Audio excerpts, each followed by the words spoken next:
Hello, and welcome to MidSouth Matters on Germantown Municipal Television and to our special election broadcast featuring candidates for the Germantown Municipal School Board. I'm your host, Ruth Dunning. My guest today is Eoff. Amy is running for position 5 on the Germantown Board of Education. Amy and her husband, Edward, were raised in Germantown and graduated from Briarcrest Christian School. She then graduated from the University of Tennessee at Knoxville with honors. Amy and her family returned to Germantown in 2005. Her daughter Anna and her 2 sons, Adam and Alex, attend the Germantown schools. Since her daughter Anna started kindergarten in 2007, Amy has been very active in her children's classrooms and in the school's PTAs, including serving as a PTA president. She is also a former teacher from Maryland and the Baltimore County school system. Welcome, Amy. We're delighted that you're here. Thank you. And we're eager to hear all about you and your plans. Thank you. First thing I want to know is what you think was done right in the last 4 years. In the last 4 years? Mm-hmm. Well, since the start of Germantown Municipal Schools.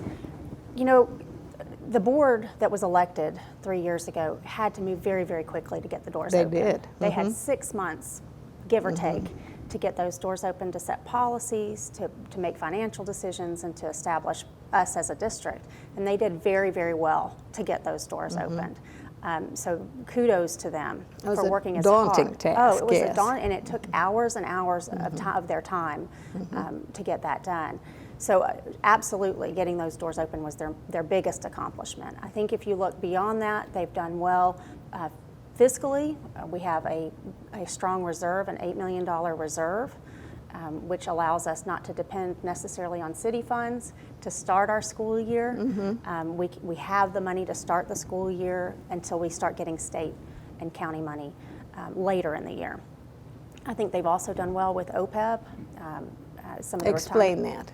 Okay, it's pension benefits outside of the regular pension. So we as a district have to have certain benefits that we fund for our retirees. Right. And so we have to fund that ahead of time, as we know we're going to be having retirees, more and more retirees. And so many of our teachers came from Shelby County with years of experience, which is wonderful, and we don't want to lose that, but we also want to be able to provide for them as they retire. Well, as one of those former Shelby County legacy Yes. Shelby County teachers, yes. I'm delighted to hear you say that for these teachers. Absolutely. Yes. And so I think they were aware we would have those fiscal challenges, and the board worked together to do the best that they could with those. One other thing that's a personal thing, the Aramark decision to move away from what was formerly in our cafeterias and improve what our kids are eating by going with Aramark. I think that was a wise decision, kind of outside the box thinking a little bit, and I appreciated that they would do that as well. Good. Nice to hear the good things that are Yes, happening. absolutely, absolutely. And tell us what you would like to see happen if you're elected in your term. And the main reason I'm running is I feel our community is just full of very intelligent, involved people who want to see the best education for their children. And I think there's been some frustration in the past couple of years that they don't feel like they've had a voice at the table. Okay. When some of these decisions have been made. And so my desire is that we bring those voices to the table, and I want to be that voice for people. I learned as PTA president and as a former teacher that people need to be heard, and often hearing different perspectives that challenge me bring us to the best decision. Instead of avoiding being challenged, instead of avoiding the difficult conversations, we need to be welcoming those conversations. So that's driven me to this point. I believe we need to have some difficult conversations about capacity. I come from Dogwood. That's where I was PTA president. When I started as PTA president, the year before, we were at 600-ish students. We went to over 800 students in 1 year when we became Germantown Municipal Schools. Yes. And as PTA president, I worked with the administration, with the teachers, and with the families and children coming in to help make that a smooth transition. Because as you can imagine, increasing that much makes nervous people who were currently at Dogwood, and then nervous people coming into Dogwood who had just lost their home school, Germantown Elementary, and they were of course heartbroken. So we were trying to help them feel at home and welcome in an environment that was full. And now Dogwood is at 905 students. So you probably are in favor of the new elementary or elementary/middle school. I am in favor of doing something. I think we need to be careful that we're making a good decision about location if we move forward with a new school.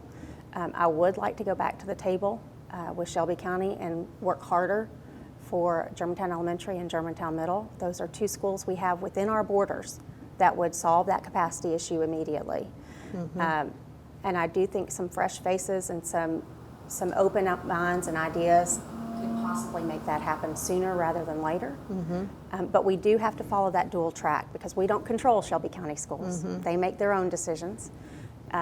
We'd also need to be aware we still have to address those capacity issues. I'm not fond of the location they're looking at right now. I feel like our goal in Germantown Municipal is to be a district of neighborhood schools, and that is not a neighborhood school. Explain where this location is. It is on the south side, right at the border of Collierville, southeast side, right at the border of Collierville. So if you were to travel down Forest Hill Irene to Winchester, you would take a left at the church, you take a left and go about 1.1 miles down, and the land is on the left. But the land is available there. It is available there, and it's $1.1 million, and it's about 30 acres. Again, I don't know how much of that land is usable. Some of those studies would come if we put the earnest money down. My hesitation is we can't be if we build it, they will come. We can't have that attitude because we have a whole area south of Poplar who do not have a neighborhood school. Those are ready-made families. They're already there. They're taxpayers, and we need to serve them. And it goes back to hearing their voice. Is there space available? Are there 30 acres available? There are other properties available. There's one at Forest Hill and Poplar Pike behind Millennium Furniture. That's one that they're looking at. And there are two other properties right next to that one. Still not totally a neighborhood school, but at least within the community. There's McFadden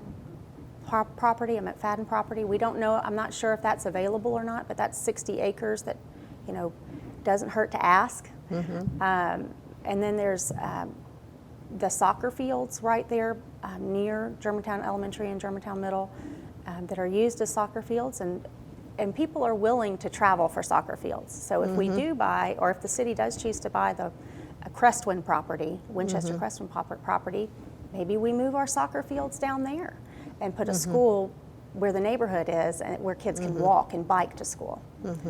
So those are some other possibilities. There are more. But again, it's that desire to hear the voice of the people. And the voice of the people is saying, we want a neighborhood school. And they need to have someone at the table saying, have we asked our people? And until this came up, they had not asked. So, we should have had the community conversation that happened last Wednesday. We should have had that over a year ago before we started looking. Anything else? Transportation is coming up. If you're on Facebook, then transportation has been an issue for a while. Again, our contract runs out in about a year and a half. We need to be looking at that now to make some decisions about whether to continue a contract with Durham, create our own fleet, look for another company. But that's not something we can put off until 6 months before and try to make a good decision. We need time. And we need to involve our stakeholders. What do you want to see us do? So that would be one that's coming up.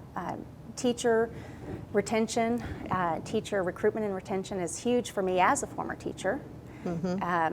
I see opportunities for us to make our district competitive. What we have to realize is we're competing now with Collierville and the other municipalities and private schools to get the best teachers. So we have to be the premier district to work. Whether that's bonuses, whether that's signing bonuses, whether that's retention. These are I know. that's teachers like hearing Yes, these things. signing bonuses, retention bonuses. I would like to see more stipends for potential clubs. I mean, we can even move away from the money issue. What I've heard from a lot of teachers is they need time, which again, I can relate to as a former teacher. It never seems like you have enough time, but if you only have 40 minutes in your day to plan for 4 preps, that's 10 minutes of prep. You don't, or 10 minutes of class. You don't have enough time in that period to prepare for the next day. So we need to look creatively at our day and say, okay, how can we provide more time for our teachers? And our time is up. That was a lovely statement that you just made. I'd like to thank Eoff for taking time out of her busy day to be on the show and sharing her vision for the Germantown Board of Education, Position 5. Stay tuned for more interviews with other candidates running for the Germantown Board of Education.